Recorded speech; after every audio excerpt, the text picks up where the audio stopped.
बिहार में जल्द ही विधानसभा चुनाव होने वाले हैं, लेकिन एनडीए में बहुत ज्यादा लड़ाई हो रही है। खुलकर तो सामने नहीं आने दे रहे हैं नेता, लेकिन अब वो दिखने लगी है। देखिए, भाजपा के बड़े नेता ने ये कह दिया कि कोई बड़ा और छोटा भाई की भूमिका में नहीं रहेगा, यानी कि नीतीश कुमार पर इनको भरोसा नहीं है, जदयू पर इनको भरोसा नहीं है। देखिए, पूरी खबर विस्तार से आपको बताती हूँ।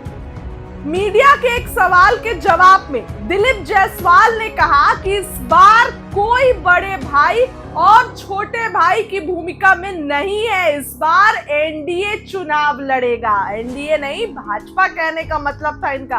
अलग अलग दल के तौर पर मत देखिए, एनडीए का संयुक्त रूप से जिलावार कार्यकर्ता सम्मेलन हुआ है। हम लोग एकजुट है, एक हफ्ते के अंदर सीटों का बंटवारा भी हो जाएगा। लेकिन नीतीश कुमार तो ये चाहते थे कि जदयू बड़े भाई की भूमिका में रहे। नीतीश कुमार की तो ये इच्छा थी कि चुनाव हो तो हम बड़े भाई की भूमिका में रहे, लेकिन दिलीप जायसवाल ने तो खेल कर दिया।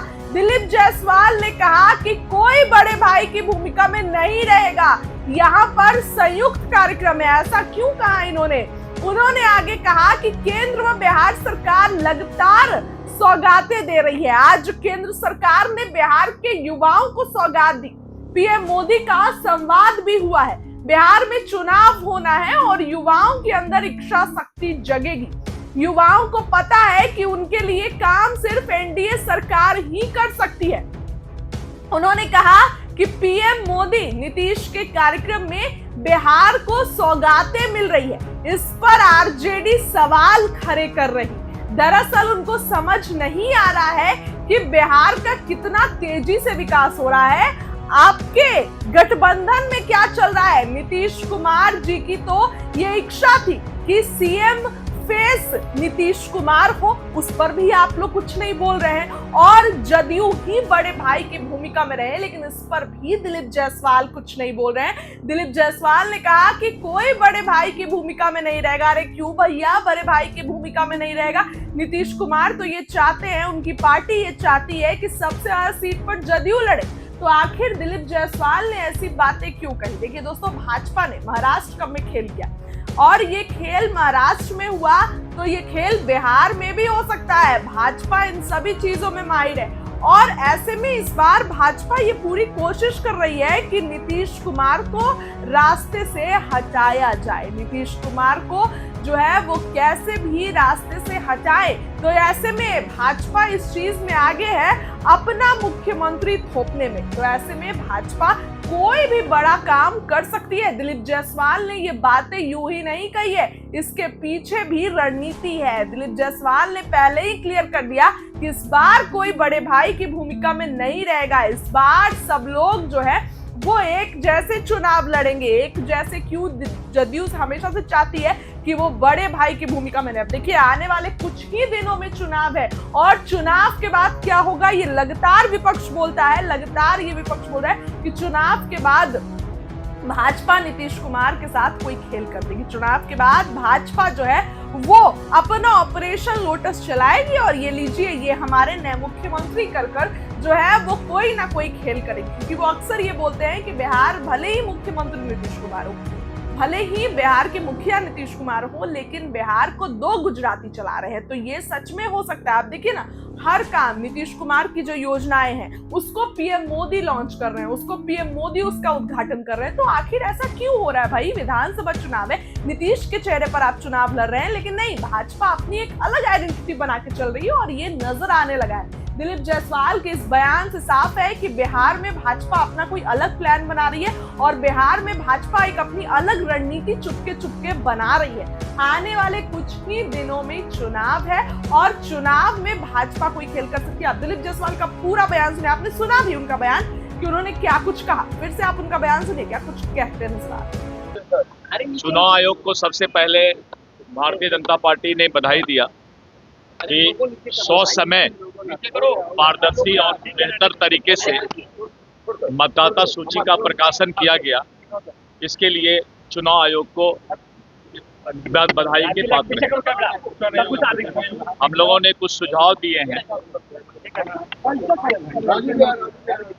कि जो बिहार में चुनाव हो रहा है, चुनाव के एक दिन पहले या 2 दिन पहले पैरामिलिट्री फोर्स जो हमारे पिछड़े समाज, अति पिछड़े समाज, दलित समाज का गांव है, वहां पर उनका जो है पैरामिलिट्री फोर्स का उपलब्धता और उनका जो है वहां पर मार्च कराया जाए, जिससे कि वोटर के बीच कॉन्फिडेंस जगे कि उनको किसी तरह का कोई दबाव नहीं डाला जाएगा।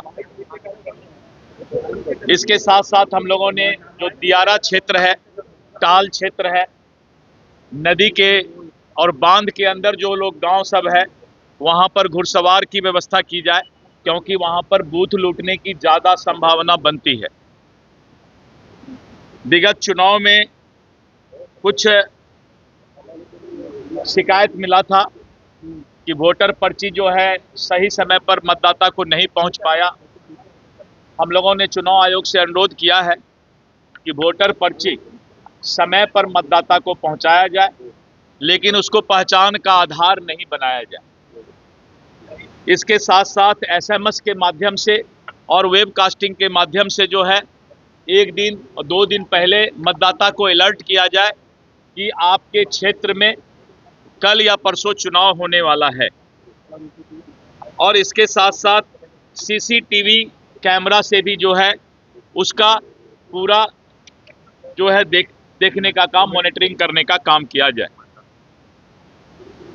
और इसके साथ साथ हम लोगों ने अनुरोध किया है कि जो मतदान है वो 1 से 2 फेज में 2 फेज तक में करवा लिया जाए, क्योंकि ज़्यादा फेज होने से इस पर जो है मतदाता को भी और जो हमारे उम्मीदवार होते हैं उनका भी खर्च भी बढ़ता है और सारा चीज़ इंस्टीट्यूशन जो है इससे बाधित भी होता है। इसीलिए बहुत लंबा चुनाव का प्रोसेस नहीं किया जाए। और हम लोगों ने कहा है कि जो भी महिलाएं या पुरुष वोट डालने जाते हैं, विशेष करके महिलाएं, उनको जो है पूरा सुरक्षा प्रदान किया जाए और जो पर्दानशीन औरतें हैं उनका भी महिलाओं के द्वारा वोटर कार्ड के माध्यम से चेहरे का मिलान जरूर कराया जाए, जिससे क्या कि जेन्युइन वोटर को वोट डालने का अधिकार मिल सके। तो इस तरह करके चुनाव आयोग ने भी अनुरोध किया है पॉलिटिकल पार्टी से कि चुनाव आयोग ने कहा है कि जब मतदान समाप्त हो शाम में तो फॉर्म 17C आपका पोलिंग एजेंट जरूर ले ले, क्योंकि पोलिंग एजेंट जब प्रिजाइडिंग अफसर से फॉर्म 17C ले लेता है तो किसी तरह का संशय की स्थिति ईवीएम पर नहीं होता है। लेकिन ऐसा देखा जाता है कि कुछ पॉलिटिकल पार्टी के पोलिंग एजेंट पहले ही चले जाते हैं और बाद में फिर आरोप प्रत्यारोप का दौर शुरू होता है। इसलिए चुनाव आयोग ने स्पष्ट तौर पे सभी राजनीतिक दल से अनुरोध किया है कि आप फॉर्म 17C जरूर ले लें, प्रिजाइडिंग अफसर से साइन करवा करके, जिससे कि किसी तरह का बाद में आरोप प्रत्यारोप या ईवीएम पर संशय की स्थिति नहीं हो। तारीख को लेकर के पूछा गया कि आप क्या चाहते हैं, कब चुनाव हो। हम लोगों ने कहा है कि आप चुनाव के घोषणा के 28 दिन के बाद ही चुनाव करा सकते हैं। तो 28 दिन जिस दिन पूरा हो उसके बाद तुरंत चुनाव कराया जाए। चुनाव कराने में देर नहीं किया जाए, जितना जल्द हो। नियम के तहत जैसे आपका समय पूरा होता है 3 या 4 नवंबर को, तो 3 या 4 नवंबर के बाद तुरंत चुनाव का जो है चुनाव कराने का डेट घोषित किया जाए।